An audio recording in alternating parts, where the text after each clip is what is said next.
going to talk about some weed identification and some management, and then a little bit on the laws.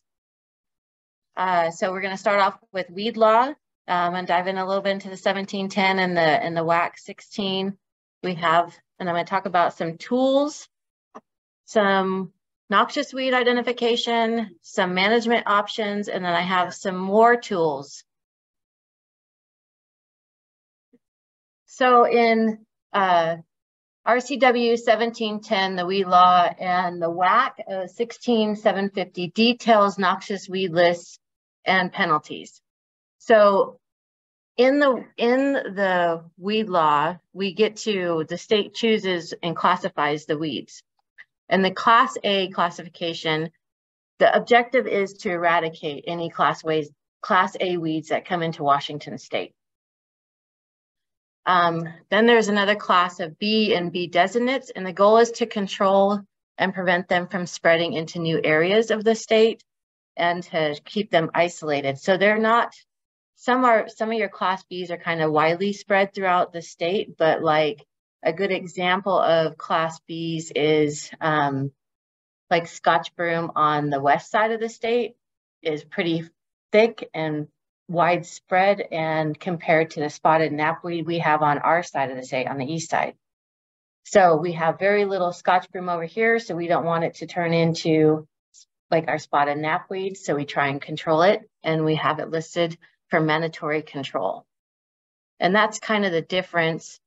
Well, I'll talk about Class C before I go into that. And the Class C is just kind of widespread throughout the state, and that's kind of like the hound's tongue. It's spread widely throughout the state, so it's classified as a C. It isn't a mandatory control weed. Now, when we talk about the Class A and the Class B designates, they're mandatory control weeds, and we need to control them. It's part of the law that they be controlled, and it's the landowner's responsibility that those weeds get controlled. And then we have days like this where we have assistance to offer you for both your Class A's, your B's, and your C weeds. And the neighborhood cost share, a lot of folks take advantage of the neighborhood cost share program to help control their Class C weeds.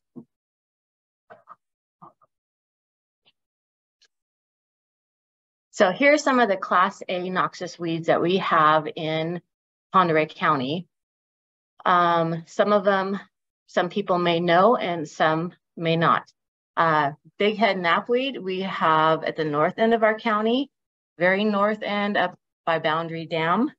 And it's like kind of isolated on Forest Service property and a couple public people. One of them is a logging company. It's that yellow flower on there. And then the one in the middle is flowering rush. It's in our river system, in the Pend Oreille River system. And we're currently trying to keep that under control, but that's fine. We're finding it quite challenging. It's nowhere near as easy to control or keep isolated in one area as the big head knapweed. And then the one on the end is the Vochin knapweed. There's a couple isolated patches at the north end of the county, and it's mainly along it's on Forest Service property and county road. And we try to keep that under control and limited. So like I said, I think the only one that anybody really might be familiar with in the room is the flowering rush, because it's currently in the river system, and it's pretty widespread in that river system, in the Pend Oreille River. So we have some tools to help us in our weed wars, and the biggest one is prevention and education. So like we have days like this, so you can learn about the different weeds and identify them, and hopefully when they come into your property, if you see something that's different, you'll recognize it and get rid of it. Then as we're talking about it, as Sue was mentioning, you know, we want to, when we go we want to look for weed seed free forage, mulch, soil, gravel. We want to clean our vehicles and our equipment. If we go through a weed patch, or when you're out there, I don't know who's like a hunters or fisherman, you want to keep your equipment clean from any debris that gets picked up. And then we have the different ways to control. If you do have your weeds, is there's mechanical by hand or machine. You can do some mowing. It's effective on certain plants. Not always though, because as Sue mentioned earlier, there's some plants that spread by the root. So if you start mowing them, then that just kind of stimulates them to spread by the root more. So then we have some grazing. Sometimes that's pretty good too, the cultural method. And then we have herbicides. That's usually a faster way to do some control of weeds and get your control of your, such as like a pasture pretty fast. And then we have some biocontrol, which is bugs. So they're introduced insects that actually attack the plant in various ways or various forms. And they come from, they're really host specific on our releases that we do nowadays. And they've been studied, and it does usually take, you know, over 10 years to be able to get those biocontrol agents introduced and to where we can even start moving them around. So these are weeds that are currently in Pend Oreille County. This one is part of our mandatory control program, annual bugos. It has pretty fine hairs along it that are quite stickery and can be painful. It has the bumpy, warty feel on it in this wavy leaf, and it's very low growing. And this is mainly at the south end of the county. And I think this is one that come in as a seed contaminant from people that were planting alfalfa, trying to do newly planted alfalfa fields. So A or B or what? that is a B. Yes. So it has that. Here's some characteristics of it. The pale blue flowers, and it always has that white center and this kind of tube shaped in those flower heads. This one is difficult. We don't want it to, if it's in the hay field and it gets cut, it stays really wet. So it causes your hay to mold. And so that's another reason why we kind of don't want it. And then I kind of list off some herbicides that are used to control it. And of course, most of these, we want to make sure that we're using your herbicides in the right spots. So this is more of a recommendation for like in the hayfield or pasture or open areas. And I always recommend that we put a surfactant and an activator in there, such as the fertilizer. Now, a baby's breath is also a controlled, mandatory control in Pend Oreille County. It's found along the cemeteries from people bringing loved ones their bouquet of flowers. So being in there, it's contaminated. And then there's also some along Highway 31 at the north end. So it's kind of along the cemeteries at the south end in Newport, and then at the north end by the Ione Cemetery on that highway corridor there. And these are quite clumpy, big clumps, by the way, too. They're can be kind of wimpy looking in our county, but in other counties that it's not controlled, those are huge clumps that are really common to come across. So they had the clusters of the small white flowers, you know, because as you just remember seeing them in the bouquets at the stores. Digging and pulling works. And then there's kind of a different, it needs to be like a three-way mix in your herbicides to control that one. It's a little bit difficult to control with just one herbicide. I have a question. Are these that you're mentioning here also toxic? Some of these are going to be toxic too. Mention which one? Because some of, like this one, for example, is this toxic or not toxic? And some of them I'm not quite sure. Okay. Because they may or may not have been covered. I would have to do more research on that one.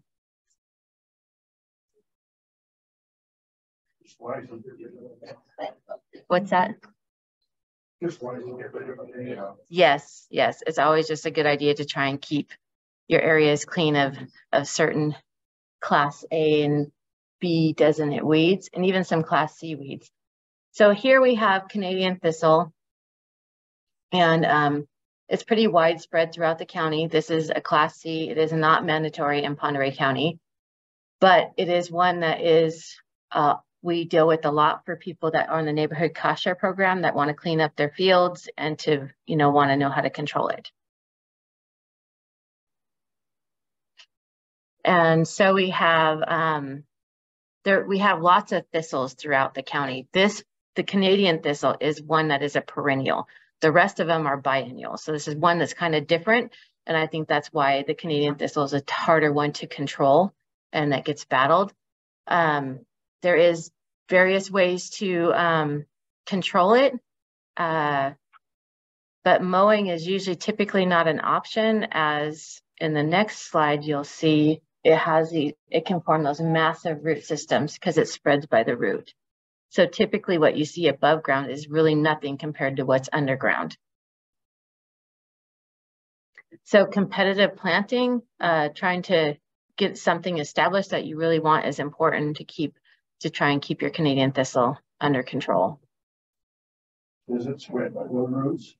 It does spread by the roots. The mowing doesn't work in the bush. Mowing can kind of, make it not happy. It's really a timing thing on that one. And I would have to do a little bit more research, but ultimately I think it's going to be a chemical treatment. So we have common cat's ear, which is a mandatory control weed in Pend Oreille County.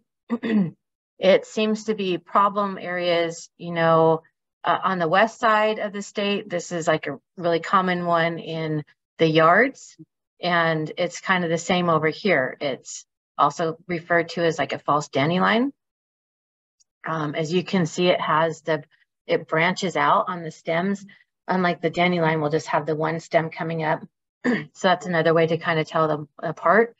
This stem also feels quite wiry, and the dandelion has, if you break the stem, it has that milky sap where this does not.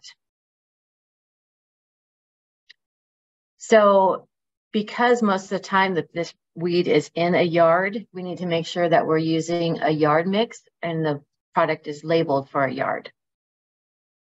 And this one it can actually crowd out your grasses too in your yard. It'll start forming these dense mats.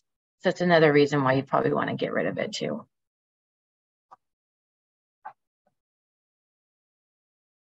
Then we have common bugloss, which is, very similar to the annual bugloss that I mentioned, except for this one's a lot hardier. It's a lot taller. It can vary in color of flowers. As you can see there, that's like plants side by side. How it has a pink flower, and it kind of has a deep purple. It can even get the light blue, similar to the annual bugloss, except for this one's a lot more robust. The stems are a lot thicker. It is a very hairy plant. It's roughly haired all over. And whoa, what happened there? Too many. Yeah, okay. It was the right one, sorry. So this one's mainly a big problem at the south end of the county. It's coming in from Spokane County. So we really try really hard to keep it off the corridors. I think if you find it early on, that it can be controlled really easy. It does have a really deep tap root, so pulling it out, you want to make sure you get the whole root system. Otherwise, it's going to keep coming back. It may take it a little while for it to work its way back up there, but it will come back. And then we have been finding it up in the Tiger area along the Highway 20 corridor from like the Bible camp up to the Tiger, right where it meets in with 31. So, and we're trying to keep that clean too. So I'm not sure. I think that somebody has a sand pile that's contaminated and they sanded the road with it. Doggone it. But otherwise, this one's kind of where we have it, and it's kind of like made itself known and made the stance since the 90s. A lot of it's still in that same area. So I think the seed life on this is pretty hardy too. This is the flowering rush, the one of our Class A weeds. It's in the Pend Oreille River. I wanted you to kind of take a nice look at it because it is a Class A, and I don't want it to get out of the river, which maybe it did. I'm hoping it didn't, but we want to be watching for it. If you're in a lake setting and you see this, we would really like you to report it. It has those umbrella-like flowers and they're pink. However, it will bloom, but it is not really common for it to be blooming here in Pend Oreille County. It has the triangular shaped leaves there. And then what makes it so difficult to control, it's hard to control with herbicide even. But when we got divers in there that we're hiring to come in and treat it and dig it out, but then they have to be really careful and get all the bulbils. And that's the little system down there off of the roots, because those are really tiny and they're breaking off and being able to make it down to make spread even more. First, we kind of thought that they kind of liked the muckier areas, but it's like if there's wood in the area, it's latching onto it. It's kind of a survivalist. It can hook on kind of anywhere. We're finding it even in the kind of the sandy, gravelly waterbeds too. So it does like the slower areas, but we're finding it in the faster moving areas too. So here's some more detail about it. So if you do find it, the main thing we ask is that you report it to the weed board and try not to dig it out yourself, as I said, because then it spreads really easy. One of the other things that problems with this weed is it's a host to swimmer's itch. So, it's another reason why you really don't want it around. And it's actually filling in a lake over in Montana. It's changed the lake setting. Half the lake is already starting to settle in. And we're finding they're not really finding any herbicides that are working really successful on it. This is one that they're trying to push through, and there will be an introduction of a biocontrol agent, I think, here in the next couple of years. They're doing an introduction of a biocontrol up in Canada this year, and then hopefully next year we'll have it in the United States. Is that a boat? Because you can transport it by boats? Yes. Boats, I think you could even get it on your fishing equipment and carry it that way. If it snags it just right, move it into the next system. So then this one is hawkweeds. It is, excuse me. So there's orange and yellow hawkweeds. I'm just going to keep it simple. And a lot of folks think the orange is very pretty. I've seen it in a lot of flower beds, people using it underneath their trees to bring color. But it does form dense mats. It is not a mandatory control weed in Pend Oreille County, but a lot of people come and join our program to get this controlled. It's pretty easily controlled, and you can take your pastures back and keep it out of the hay fields, because that's some of the areas it likes to go, but it will go into the forested areas too. The orange is usually low growing in height, maybe about a foot, where the yellow can be up to 2 feet. And we have the orange hawkweed usually has those black hairs along the bottom part of the stem. And there's usually just the one stem coming up, and it usually branches towards the top. Let's see here. And I think, like I said, it's pretty easy to control, but not really by cutting or trying to dig it up. It's just one that probably needs to be controlled best with an herbicide.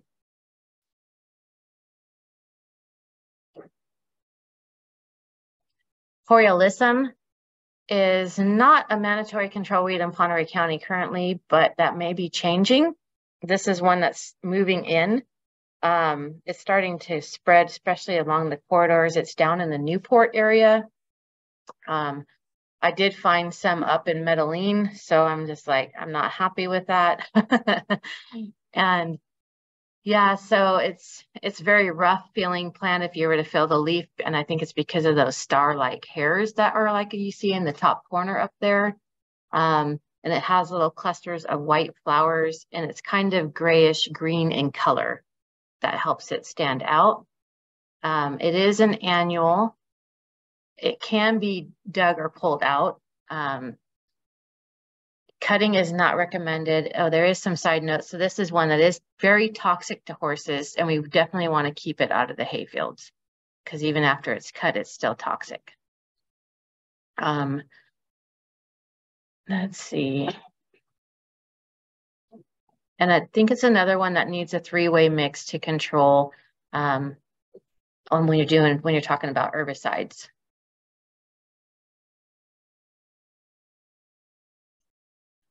So next one, hound's tongue. Sue talked about this one being toxic. This is pretty widespread throughout our county. It is not a mandatory control weed, but it is a common one that gets brought up for control through our neighborhood cost share program. It's the one that has the Velcro-y type seeds. And so here's some pictures of it. It's a biennial, so it's a rosette 1 year, and then it's flowering the 2nd year.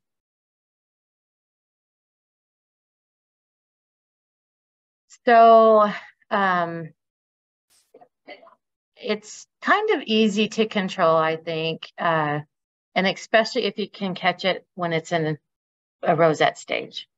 Anything when it's flowering, that it gets more challenging to control with herbicides. And here's some of the reason why we want to control it. We don't want the dogs looking like this or our cows, you know, dealing with this. And then your hunting gear, I don't know, there's a spot that I've been hunting and it's starting to get pretty heavily infested with the hound's tongue too, and it's getting all over my hunting gear. Yeah, it's pretty bad. It just sticks to everything. And then here's the knapweeds. We have a spotted and a diffuse knapweed. It is not mandatory control in Pend Oreille County, but it is really common throughout our county. Spotted knapweed is probably our biggest problem weed in the county, and it is difficult to control. I guess it's not as bad as to control, but it can definitely take over. It's the one that secretes like a chemical from its root system that inhibits other plants from growing and being able to take up nutrients out of the soil. And that's why it's good at taking over everything. We do have biocontrols that we put on it, and that help too, but they just eat the seeds a little bit. They're not doing a good enough job. We have a root weevil that I'm hoping that would get established, because I think that's where it stands a chance of doing some serious damage. But at this point, I think they're still adjusting. Sometimes our biocontrol agents aren't in the exact setting as if they were in the homeland where they came from. So here's some of the things. Usually the spotted knapweed is the purple flowers, and then your your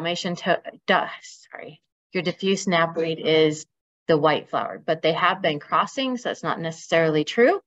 But basically the white or the purple flower heads. And then again, depending on where your knapweed problem is, depending on what kind of herbicide you use.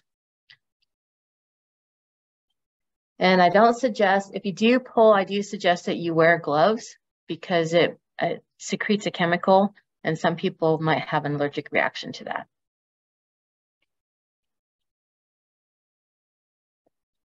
Kochia. We do have kochia in the county. It's mainly at the south end and along the highway corridors, the state highways. Sue did mention that this one is toxic. So I did have a gentleman that was part of our neighborhood cost share program. He bought hay from Montana, and it was kochia. The bales were kochia. So we do need to be careful about where you're buying your hay and asking about what is in their fields. Hopefully they'll be honest enough to tell you, because these were solid bales of kochia. And the thing about the kochia is they form these dense mats. And so they start off little tiny little carpets. And then it's amazing that because they're an annual, but then they can get as big as a Christmas tree. And you'll see them really tall like that in Spokane County. I have not seen them that big in our county, but I have seen them hip high in our county and spraying them out. So just something to watch for. They're pretty soft-haired too. They can be pulled. And timing, I think the sooner that we can get out there to treat them, the better off it is with an herbicide, because they're really difficult to control when they're flowering. Question. Just generally, you're talking about cutting, digging, not cutting, not digging, not whatever. There's these propane powered flamethrowers basically that are being sold. I have one. I haven't used it, but you're not mentioning anything about hitting it with a flame early in the spring before they can flower and so. Sometimes that's effective, but sometimes it's not, because then you're just burning off the top. And so you'd have to probably repeatedly burn it down and just watch and monitor that spot throughout the year. But it may work on some. It may work on some. Ones that spread by the root, ones that spread by the root, I wouldn't think that would be effective on at all. You know, just kind of like that wouldn't be effective even to mow it, because then it's just going to spread the problem. So we have leafy spurge, which is a mandatory control weed in the county, and it is toxic. It has that white milky sap is toxic to cattle and to humans. Can be toxic to humans, not all, but it can be. And it has a very unique looking flower to it. It's mainly in the central part of the county, Riverbend area, where we have found it. Outside of that area, if we do find it, it's like we were able to control it, but where it's well established, all we can do is continue to treat it and stop it from spreading. So that's kind of a key to, we want to be able to find, if this is out there, you want to be able to find it right away so you can stand a chance of getting rid of it on your property. Because once it's established, it's kind of set in there. This is a B. Yes. And it's, this is one that I had a gentleman, I go stop by his house and I would tell him, okay, what are we going to do? Or when it's down there in your field blooming again. I said, I pulled the flowers, but we got to do something. I'll go down there and I'll dig it out. Well, one year he did. He went down there with his bobcat or something like that, and he dug it. He chased it, I mean, like 20 yards across his pasture. He dug up that root. It was controlled for many, many years. He would have had it if he would have went in the fence. He did not go under the fence or take down the fence, and that's where it's at today, is in that fence. But he did manage to control it for several years. But this has such an extensive root system. It can be up to 40 feet long. Like, you know, I just did 20 yards across his field. And they just said, this one's one that spreads by the root. It's really difficult to control. So we want to stay on top of it and find this one, because this is one, once it's established, I think we're just going to be able to try and control it at that point. So here's some of the details about the leafy spurge. Don't recommend digging it unless you have a backhoe and you're going to be persistent and go deep. Cutting is not recommended because it does spread by the root. This one, when it does go to seed, it can shoot the seeds, you know, several feet because it explodes it out there. And it does take a certain herbicide to control it, because it can also take in the herbicide and spit it out its root system. That's why it's kind of a real booger to control. So here's another one of the thistles I was talking about, that we have several. We do have a couple sites in the county of musk thistle. This one's very unique looking, and it is a biennial. Has that really big artichoke kind of looking flower head on it, and it smells so good, but don't keep it. I think how we got it is, I think it was actually a seed contaminant, is how I got it in. And I think it came in a pasture mix, and but I haven't found it in several years. And it is pretty easy to control, as most of your biennials are.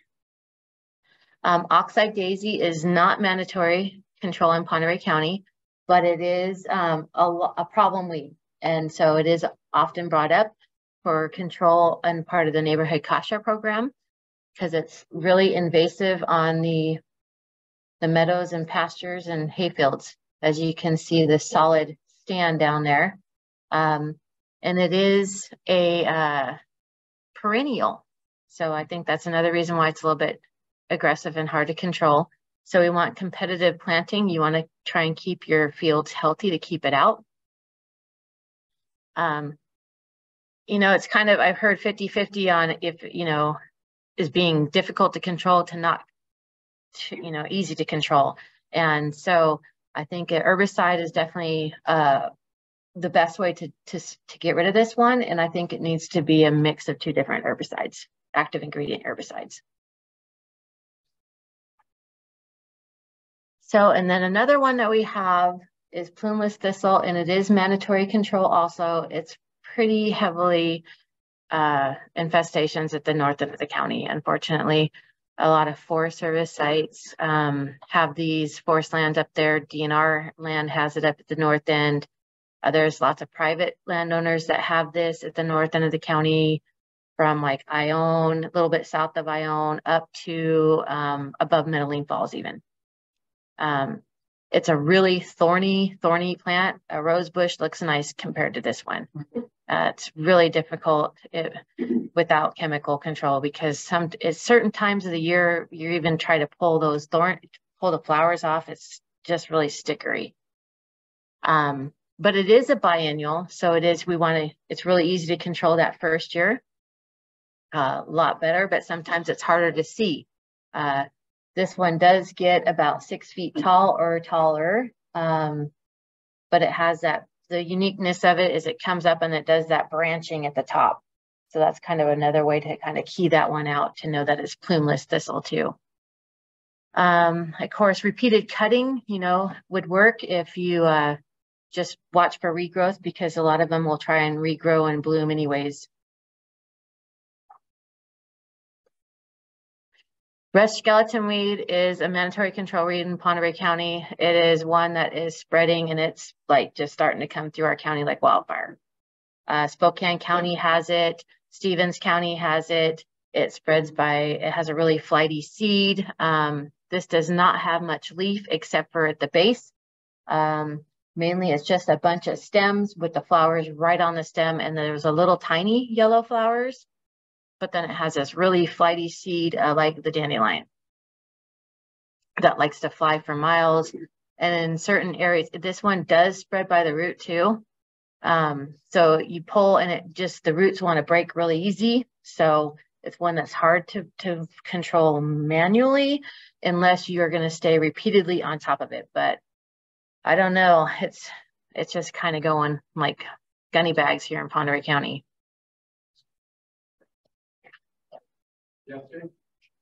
Yes. You've got to get to that stage too. Go with the rosette like. I'll try to plan, but it gets beyond the rosette stage. It's next year, and you're kind of.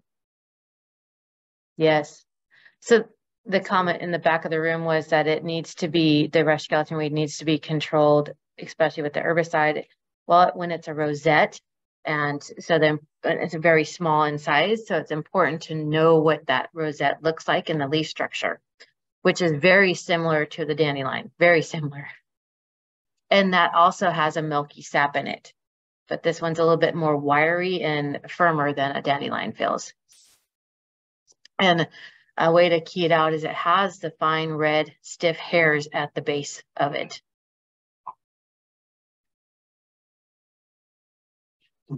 So Scots thistle is another thistle. It's a biennial. It is a mandatory control thistle in Pend Oreille County. There are a couple sites up at the north end. And there was one at the south end, but I have not seen it for several years. It is a very large thistle. It is a very large plant. The first one I ever seen was over 13 feet tall. And I remembered I seen it driving by when I was out surveying. I stopped the truck and I looked out and I'm like, how are we supposed to spray that? Because it's 13 feet tall. I don't even think with my wand, my backpack, I could reach the top. But so again, it'd be one to get when it's in the rosette stage. It would be really easy to control. But it is really, really tall and stickery. And it is that lighter gray in color too. It isn't a nice lush green looking. So it has pretty big globe-shaped flowers too. And it has like a winged leaf structure on it that's spiny. And so that's pretty easy. I think if you've seen it, there's just no denying, you know what it is. It's huge. And yeah, that's one that's, just like all the other ones, because of it being a biennial, it's one that you could cut down and continually cut and watch for a regrowth. St. John's wort is not mandatory control. And this is another one that Sue had talked about, but it is a very problematic weed in Pend Oreille County. And one of the keys to identifying it is if you were to pick a leaf and hold it up to the sunlight, it looks like it has holes in it. It is kind of difficult to control. It does take certain herbicides. It has very bright yellow flower, and red stemmed.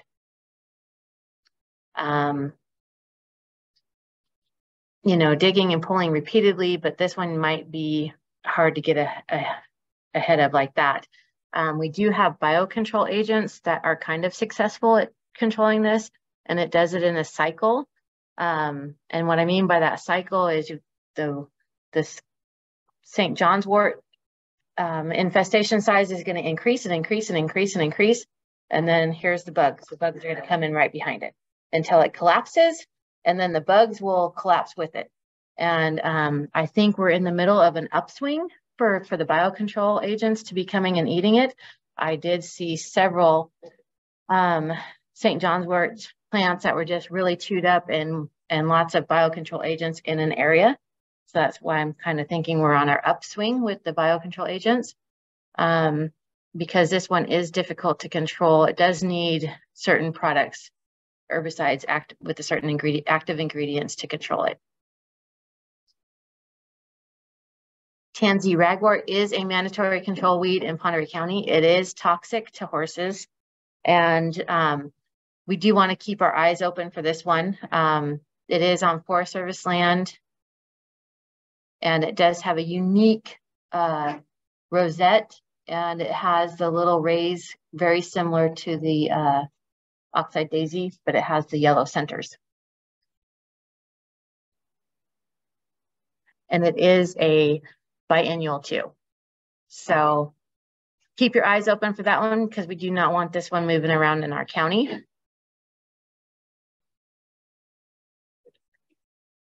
Viper's bugos, one that's pretty common over in Stevens County. We want to be watching for it. I have found it at the north end, kind of a little bit south of Ione area.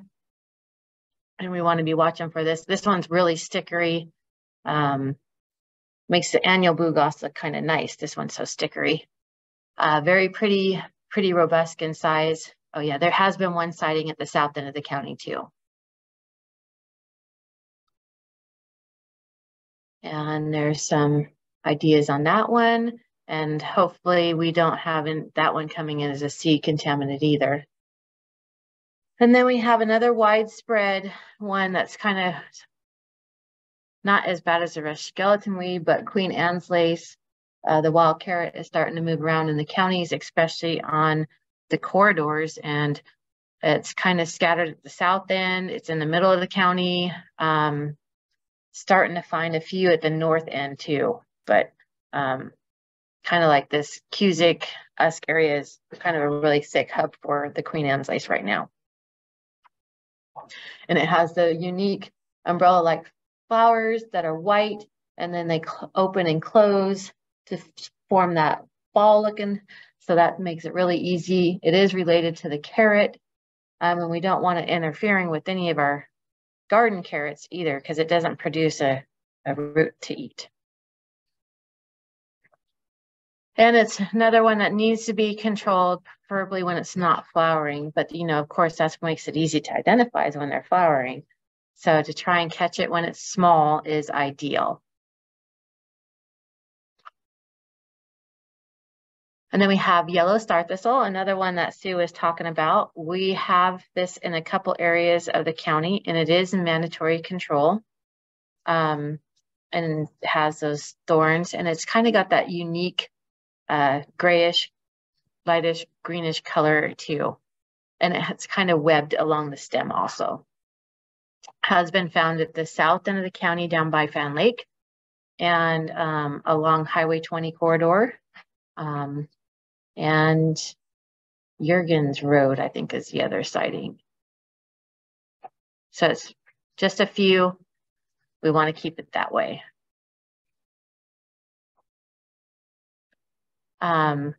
This one's an annual. So unlike the other knapweed species, that's kind of nice that this one's an annual. It's not a perennial, so that helps too in the control efforts.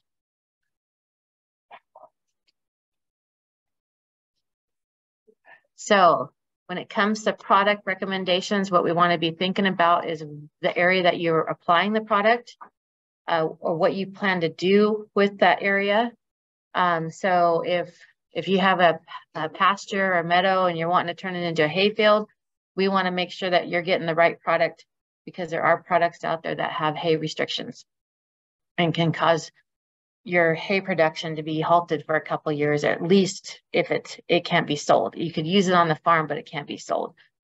Plus, we want to make sure that if you're mulching, if you're going to be using your lawn clippings in the garden area or in the mulch, that you don't want to use certain products so it's ending up in that areas and or flower beds, because the wife or you won't be happy when your garden doesn't grow. So if you need help, definitely call us so we can get you the right recommendations for the right sites, and we're using the right product on the right weeds. And timing sometimes is an issue too. But we always need to read the label, because the label is the law. And on the labels now, they're even getting more detail. It can talk to you. It tells you about the type of surfactant to use, how much surfactant needs to go in with that. And it's got recommendations on how much per acre or square foot to use on each, species. And if the species is on the label, because we want to make sure that, you're going out there and to be successful the first time.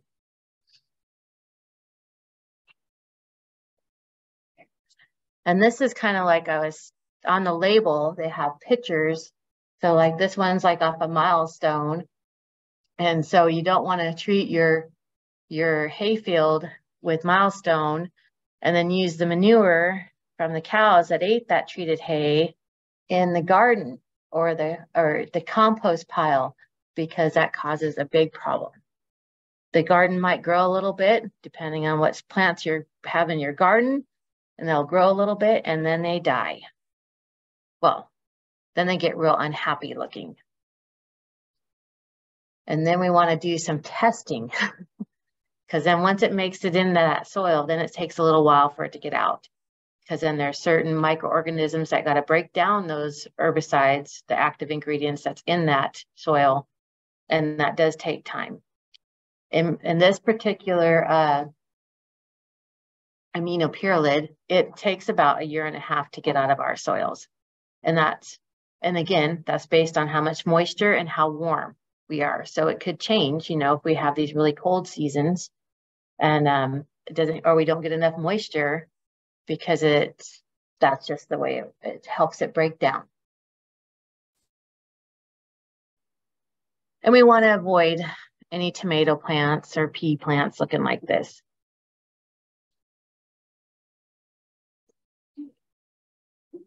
So some other resources that we have there's lots of digital resources out there. So here's a list of some that are pretty helpful. So some of these are for herbicide recommendations. Some are for picture taking for documentation. So you know where you treated, you can take a before picture and you can help you get right back to that same site so you know what it and get an after picture. And then you can monitor from year to year to see how successful you're doing. Then you can also monitor the success or not the success. Then you want to change up your program a little bit and try something different. And then there's also apps that do identification. And then there's different ones for different, whether it be Apple or Android. And some of these are can help you do weed identification. Some of them do temperatures for you, because when we're doing an herbicide application, you got to do a pesticide application record. So you need to know the temperature.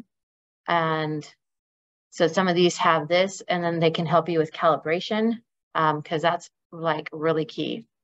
You don't want to over apply, just throwing some product in the tank and going out there and okay, that worked. And no, that's not how that works. Because if you put too much in and you just burn the top and it didn't get into the root system, that's not effective. It's going to grow back. Over applying, then you got too much, if it's a residual, you got too much of it hanging out in your soil. Or under apply and it kind of dings it a little bit and then it comes back and grows. So we really need to be paying attention and calibrating our equipment properly. And the weed board is more than willing to come out and help you with that. And we are going to be having a calibration workshop this year too, to help. Yeah, so they just got all kinds of good stuff out here. The plant identification app is like a really nice resource too, until you get really familiar with that. It can even help you identify some natives too. Some of these, I don't know if I mentioned, some are free and some are not. You can download them right on your phones. It's pretty handy, and you can even tell there's even ratings on different ones. So we're nearing the end. Thank you for coming today. Do you guys have any questions? Some of your remedies, the remedies show and the stuff and then fertilize. Yes. Where do you find instructions for that, for those things? And you mentioned that, but fertilizing before, a week before you apply all that and getting the plant leaked up, or what's the strategy? The strategy is on the surfactant, there's on your label, they sometimes will tell you how much of a surfactant or the kind of surfactant to put in. So that's varying, but we do have a couple of suggestions that we make that are kind of generalized. We have a Siltac and some others that we recommend. And there's a rating on the back of that, a label to follow. And the reason why you want to do that is it helps penetrate the plant. It also can break the surface tension of the water to give you better coverage. So they kind of all have some sort of different properties. Some of them can make it rain fast and make it rain fast in half the time of your active ingredient. The importance of adding the fertilizer is what we're going to call on the application will be the activator. And it's important because it helps trick the plant into taking up more of your product. So it increases your success rate. The Bronc Max that we often sell here through our program, it also binds with the hard water. You put that in first, so then it's not binding with your active ingredient, and then it's more available to your weed species that you're trying to kill. And it gives your grasses a little bit of boost for overspray. Right. In the back. I didn't hear any question on fertilizer, but I was going to ask, do you have an identification for the fertilizer? I'm not familiar with that application. The main one that we're recommending is a liquid ammonium sulfate. Yes. Oh, sorry. Are there any online questions? Somebody asked, what is a gunny bag? Regarding the Gunny bag? You said it was going like gunny bags. Oh, gunny bags. It's just blowing up. Sorry. It's spreading wildly, rapidly. Someone commented, I think it was last fiscal that year back, timber harvest and from last year. I didn't catch the rest of this last time, this last spring. And is there a best do treatment / mitigate? So the plumeless thistle, along with like bull thistle, and a lot of the thistles pop up after logging. It is really common once the ground gets disturbed. And it's kind of common for any weed to want to invade after you disturb the soil. It just opens that ground up. So timing wise, I would say get out there and start looking for rosettes in June to late June. It would be a good time to get out there. And I know it's probably hard to identify at that point, but it's definitely going to be up and blooming in July.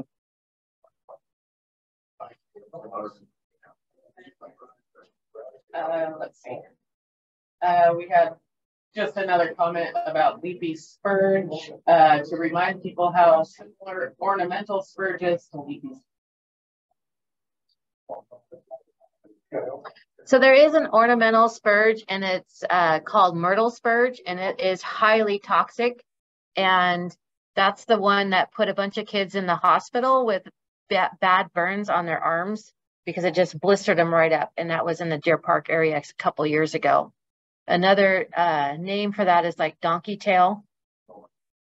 And really pretty, really thick looking plant. But it's that particular one's introduced through an ornamental planting that escaped. A lot of our invasive species are introduced by ornamental plantings. If